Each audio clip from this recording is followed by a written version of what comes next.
Hi everyone, it's Chelsea here, bringing you another segment of Living in Southwest Florida. Not too long ago, I had the pleasure of sitting down with my friend Nick Sundahl from Keller Williams Classic Realty Northwest in Minneapolis, St. Paul. And we discussed some of the key differences between what life is like in his area in comparison to what life can be like in mine. So, if you're coming from a northern state, I thought it might be nice to share with you some of the key differences and what they might be. But before we jump in, really quickly, it would mean a lot to me if you could go ahead and hit that like button so that YouTube algorithms share this information with others, and it lets me know what you'd like more of.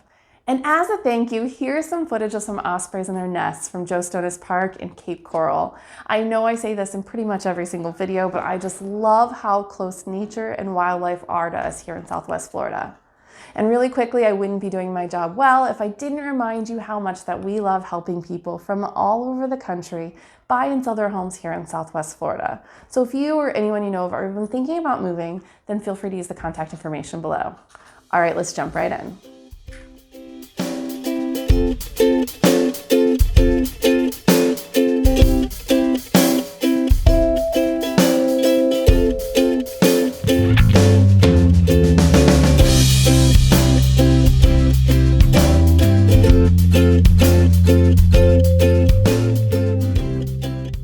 Chelsea, I'd like to thank you for joining me on this little call here.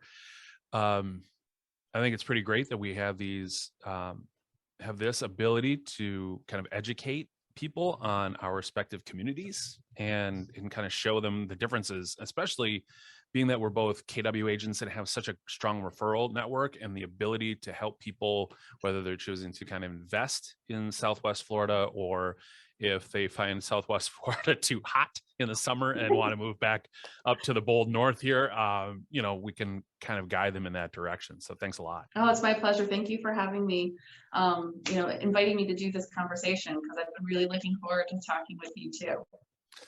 So let's start off. I mean, frankly, I think we're going to see probably more people interested in this video who are looking to purchase property down in Southwest Florida, being that there is this great migration that we're seeing across the country.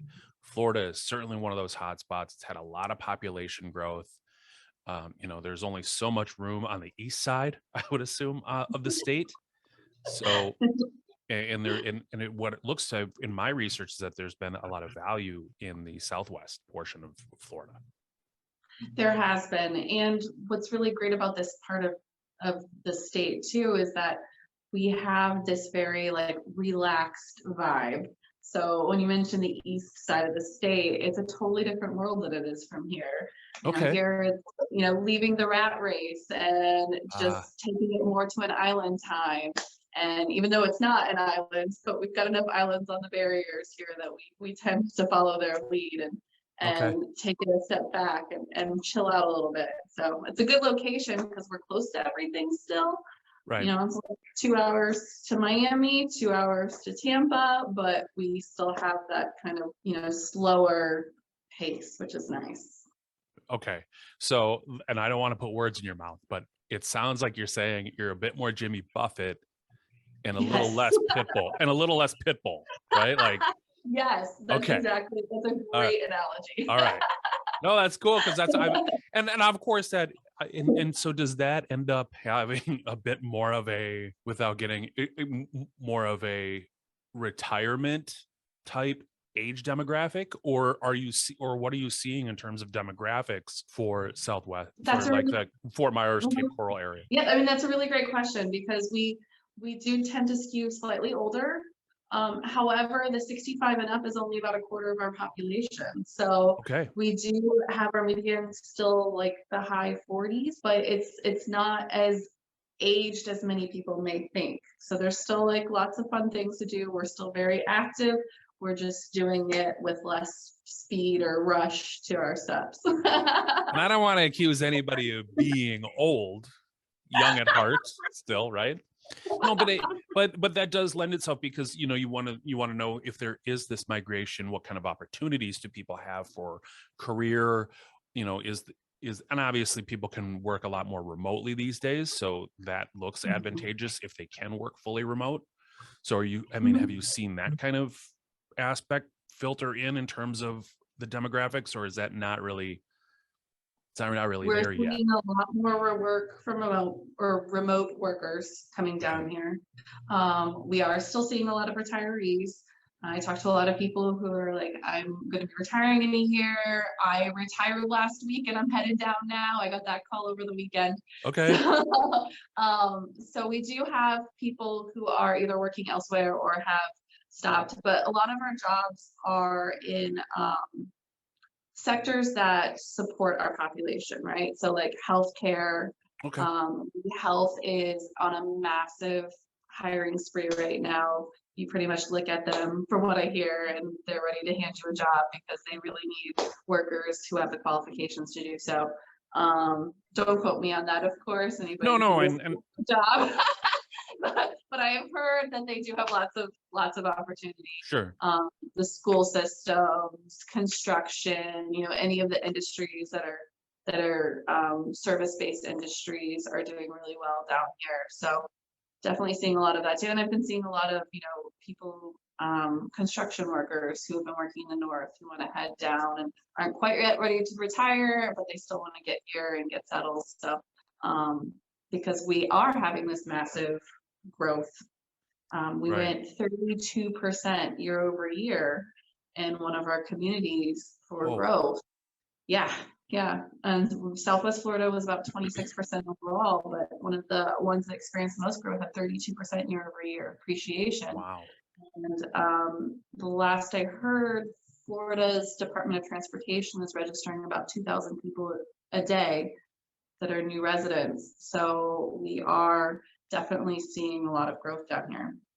Right. And of course, the benefits of, you know, state income tax not really being, well, there is none. Right. You look at that, there's a lot of advantages to the state in that. Okay. Wow. And that's one reason why retirees do like it down here, because there's no state income taxes on their pensions or their 401k draws or anything like that. We also are seeing, you know, where when they were talking about specifically housing side, people who are making this their full-time residence are able to get a lot of exemptions because we have homestead exemptions and we have portability, which is something that a lot of people haven't heard of. They're already in state and moving to a different part of the state. So if they come from Minnesota to here and then they decide to move from, you know, Cape Coral on the north part of Fort Myers down to Naples in the south, well, they can port those taxes over with them. So there's definitely some draws. Okay. Never thought about it. You're like, okay.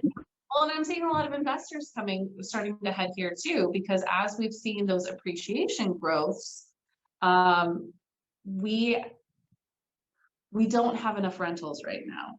We have a lot of people wanting to vacation here, so short-term rentals are hard to find, especially during season, which is, you know, somewhere around, they start trickling in around November, December, but mostly it's January, February, March. Oh, yeah.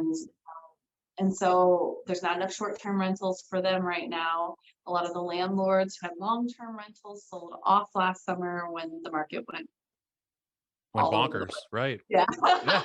Well, I mean, there is a spot where you cash out or you 1031 it or you, right? I mean, you have to look at that from just a straight number standpoint. So no, I understand it. I was just, and for anybody out there who's considering investing in whether it's an investment for strictly rental purposes, or if you're looking for a secondary home, I just spoke with and you probably know this, our Fannie and Freddie Mae are cooking in higher interest rates for that.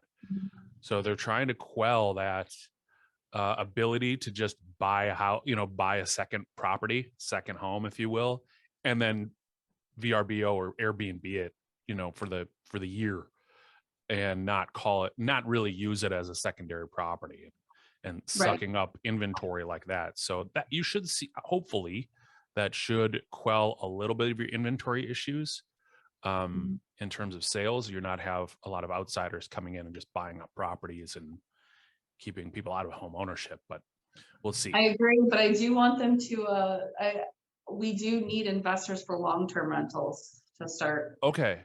here more, because when the long-term rentals sold off, it drastically reduced how many rentals we have for people moving down. And rentals right now, you can literally list a rental and there'll be a dozen applications within hours on it, because people are in so need of rentals. So it's a great market for the long-term investors who may not need to, Airbnb things and are, just looking for passive income. Right. Yep. Yep. It's a good market for them. Okay. And you're seeing good, like, positive cash flows in those numbers. Mm-hmm. Yep. That's awesome.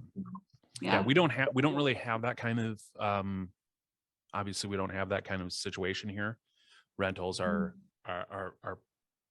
tight, but we don't have that kind of issue in terms of people looking for secondary homes, especially within a major community, right? We find it more in terms of our resort type towns or lake towns, things of that nature that are, hour to 4 hours away from the Twin Cities area. So we don't really run into the same situation. It's more of a get out of the metro area to go hang out at the lake for the weekend or the week, and maybe using it maybe for some rental investment type stuff, but short-term rental. But we don't certainly run into the same situation where we have investors coming in gobbling up properties within the metro area where people are kind of living their day-to-day lives. Right. Well, and that's good, because we're tight on both markets, right? So we do need enough availability in homes to be selling to people who are wanting to buy the houses here. And then we need more homes, which is where all those construction workers are coming. Yeah, no kidding, right? Well, people will migrate to where people are migrating, right? It's just one begets the next. So I think that's really the case. So, okay. So my biggest thing when people are watching any of my videos, and more specifically, there's one video and I talk about weather. What are we looking at? Like, because we all kind of know what winter is like in the winter down in Florida for the most part. I mean, especially on the coasts. If you've ever, most of us have been to Florida.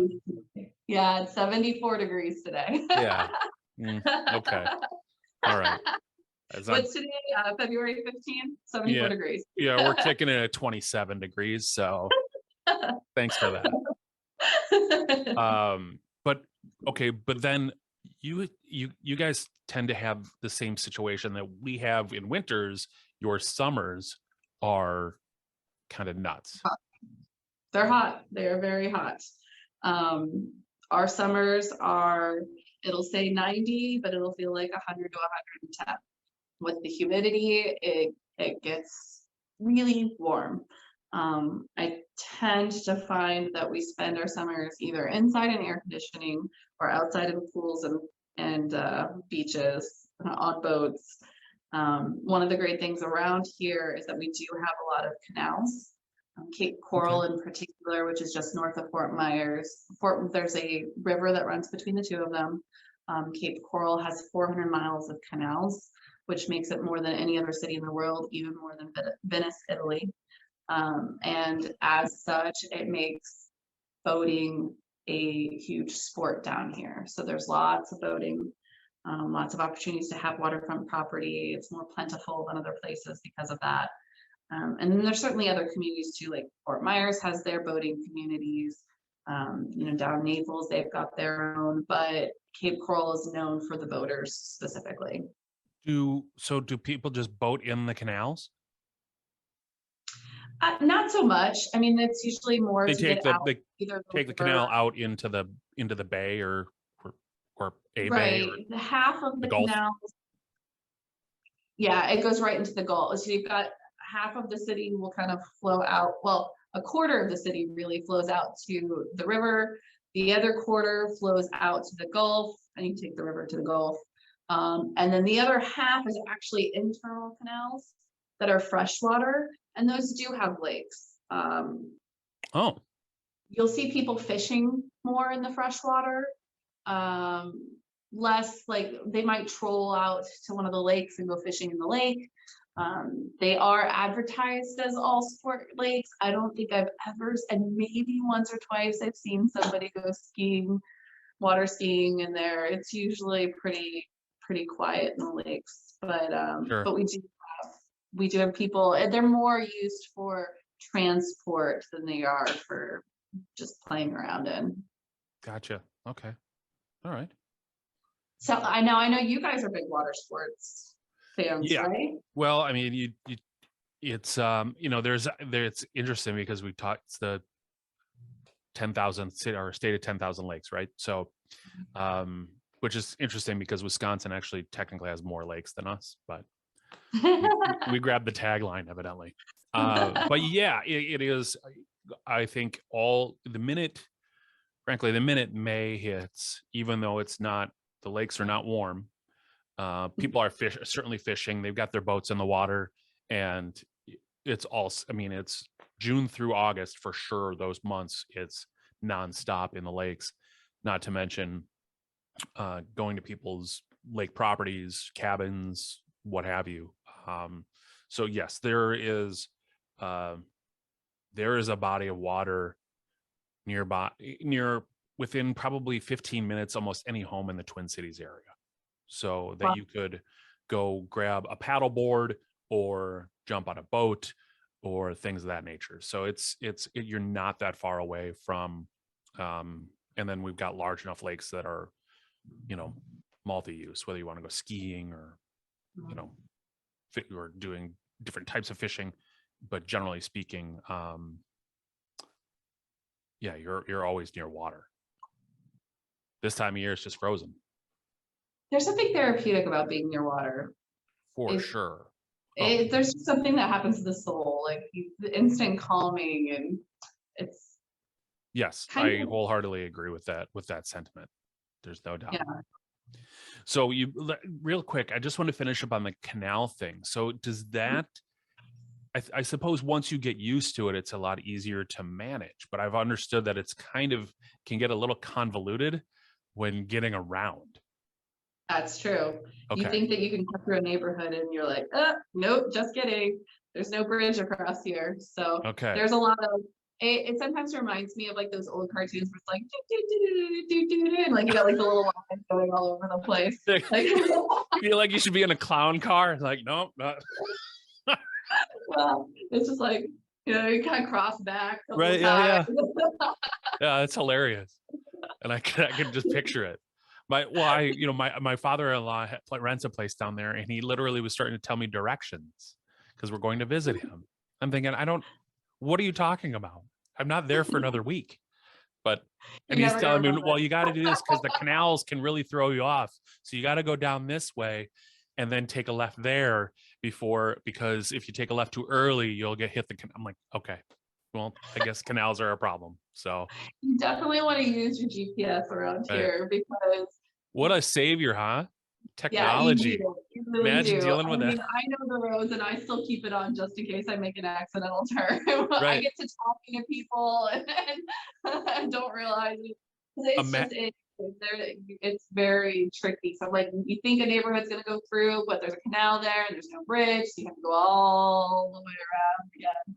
Yeah, think about like 25 years ago before like even like MapQuest, right? Somebody just trying to figure out where to go. Like, yeah. Sorry, I got cut off I was going to be here 20 minutes ago, but the canal got me. Another thing that I actually never talked about on my channel is the way our roads are numbered, specifically in Cape Coral, because Cape Coral broke everything down. They numerically numbered a good most of it. Some of the older section has real street names, but a lot of it is just numbers, first, second, third, fourth. And they did that north and south, and then they redid the same numbers east to west. So you could have a first street here and a first street here, and there's going to be two of each because we've got streets and terraces running one direction and places and avenues running the other. So you definitely do want to use a GPS, particularly. Holy cow. Yeah, we're on a grid system. So Minneapolis and St. Paul separated by the river, the Mississippi River, and Minneapolis, being the newer of the two towns, is on full grid. So north and south, east and west. There are some others that, cross in between, but for the most part, it's very, very simple. And we've got numbered one way and then the names the other way. So there you go. Right, That would be a much better system. Yeah. And so now they do double up in some areas of the city, though, because we go through their presidents. Mm-hmm. So, and so they're alphabetical for the most part. So a lot of it works out really nicely that way. However, then they've been doubled up a few times, a few areas.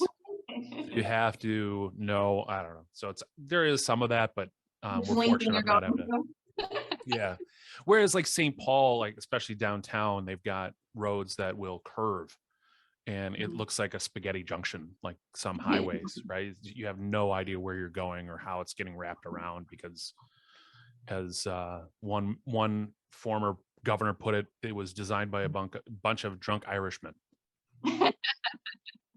So I love that. Yeah. Well, if I were to, what are like the big things you need to expect when arriving in Fort Myers, Cape Coral, Naples, that area, where if I'm looking to, I don't know, whether it's rent a property, just if I'm staying there for an extended period of time or living there full time? Well, the first thing is to get in touch with realtors, because we are going to know about a lot more availability, or at least be able, even short-term rental companies, we can at least put you in touch with some options. Sure.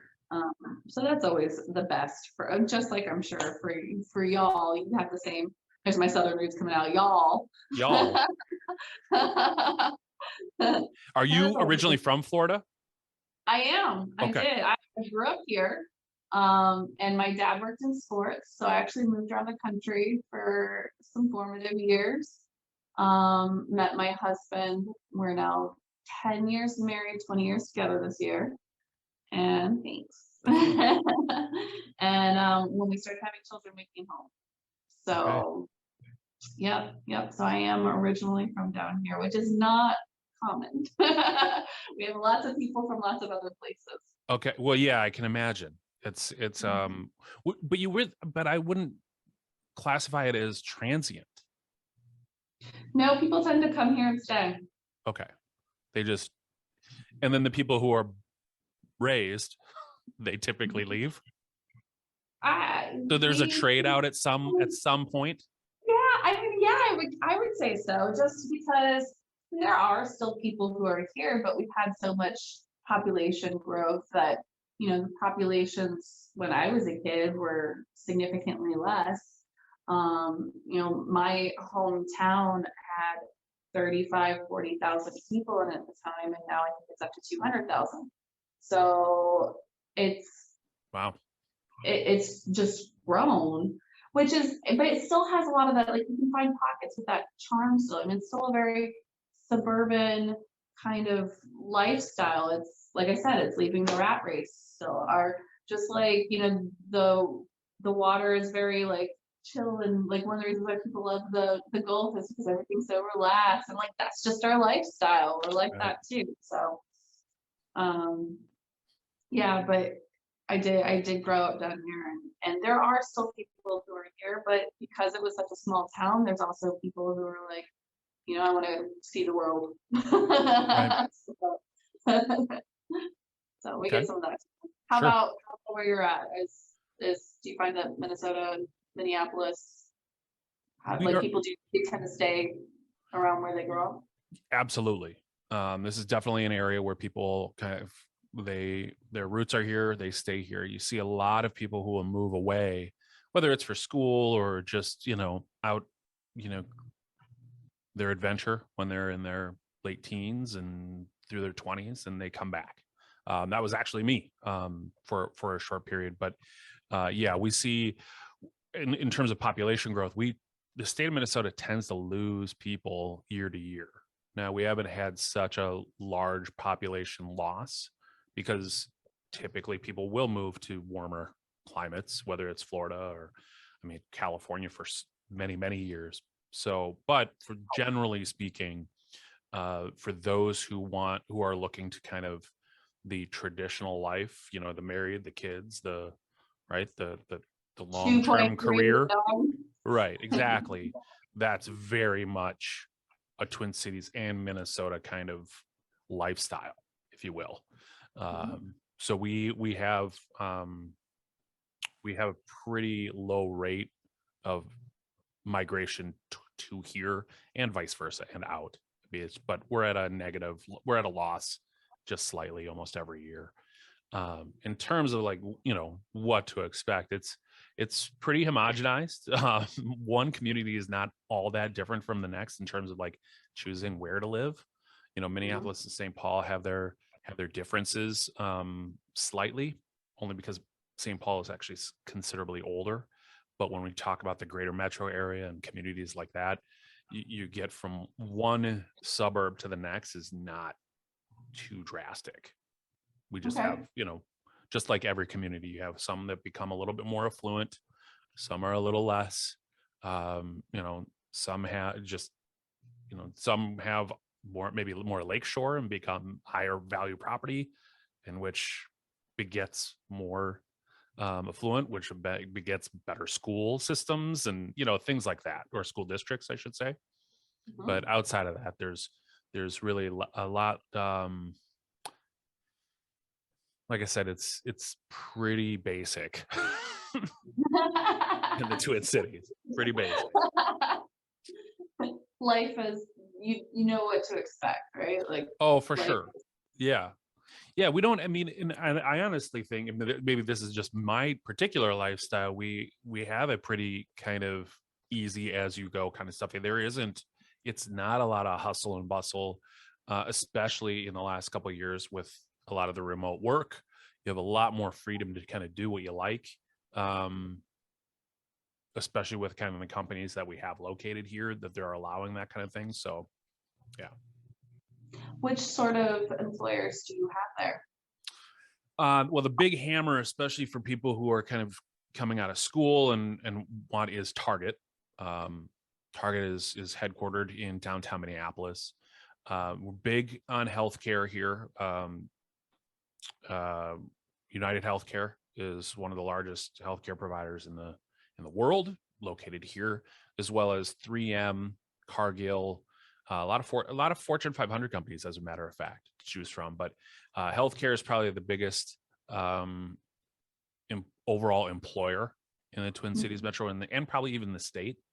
And then we have a lot of retail, whether it's Target or in that retail space, because we have Target and Best Buy. So both of those managing a lot of stores around the world. That's great. Yeah. It sounds to me like our lifestyles themselves end up being pretty similar to each other, you know, with the exception of the variation of climate differences. Yeah, and there's stuff to do in the winter, right? I mean, you can get out and do things. It's not as often, you know, when a few days ago when it's 3 below zero, it's not like the diehards are out. They'll bike or they'll go, you know, snowshoeing or cross country skiing or ice fishing. You know, there's all sorts of things you can do, you know, today. But the funny thing is, like, when it's 30 degrees, it's actually, once you get used to being in a Minnesota winter, 30 degrees is pretty nice. You can actually be out. You can go walk your dogs and, you know, you dress in a few layers and it's really not all that uncomfortable. But I'm sure it would be very much a culture shock for anybody who is deciding to move from Florida up to Minnesota. So. Well, and that's actually a really good point too, is that because of our weather differences, I have found that when Northerners move down here, let me take that a step back. When people move to Southern climates like ours, tropical climates like ours, your blood thins. So go through one of our Florida summers and your blood will be much thinner than it was beforehand. So that first summer may be particularly brutal, but that second summer isn't quite so bad. And when you go back north during the winter, or if you've been spending some time here and then go back north, be prepared for your body to be adjusting still. Oh, for sure. My sister ran into that very situation. She lived in Arizona for a while. When she moved back home, she's like, I cannot handle this. It's just too cold. Like, she's always cold. Yeah. Like, well, your body acclimated to something in a completely different climate. And so, no, and the funny thing is like when it gets in the summers here, we actually are hot and humid. We have a lot of humid days in the summer. And so we kind of get the worst of both worlds, which is totally off. I don't even, I don't know how it happens, because I'm obviously not a meteorologist or a climatologist, but we get these hot, humid, and I hate just sitting and sweating more than anything. Right. And that's what it is in the summer. So, yeah. So your body never gets to fully adjust to either one, right? Yeah, evidently not. I don't know. Once I came home, my body adjusted after that first year, and now it drops below 70. I'm actually carrying a sweater because even though it's 74 degrees out, it's 74 degrees. And you got to layer up. I'm wearing a sweater with flip-flops today. Right. Well, yeah. Well, that's not that uncommon. It'll be dead winter, and you'll see. I guarantee you, there's some guy who's got a stocking cap, a winter coat, but he's got shorts on and Crocs. And I'll never understand that. Like, what are you doing? That guy's walking down the street right now somewhere in this city. I promise you. So bizarre. I need photos of this. If anybody's watching this video, please. Yes. Leave them in the comments below. Well, hey, Chelsea, I really do appreciate all the time that we were able to spend here today, just talking briefly about our two areas and what they're kind of about.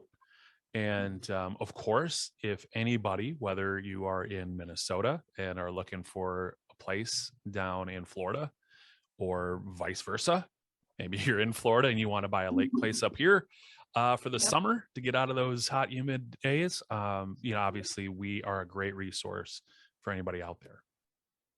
Yep, always happy to help. Okay. A big thank you again to Nick for taking the time to discuss our areas. If you have any questions or you want to discuss whatever your specific circumstances call for, then feel free to go ahead and reach out to the contact information below in the description. Myself and a network of agents just like Nick are all throughout the United States, and we're here and ready to help you with your move. Also, feel free to use Cape Coral, FortMyersRealEstate.com for all the latest listings to hit the market and begin getting comfortable with what our marketplace looks like. No obligations. If you are ready to go ahead and get that ball rolling for your move to Southwest Florida, then there is a link in the description below to set up a personalized home search that we will then use and tailor to you. Oftentimes when we search on web aggregates, it limits the capabilities, but when I go ahead and build this for you in our MLS system, you will have many more options available to you, and then you can really begin to have a conversation on what your home in Florida will look like. Also, don't forget to add me on social media and follow along as we post weekly articles and information that you may find handy for what life in Florida looks like.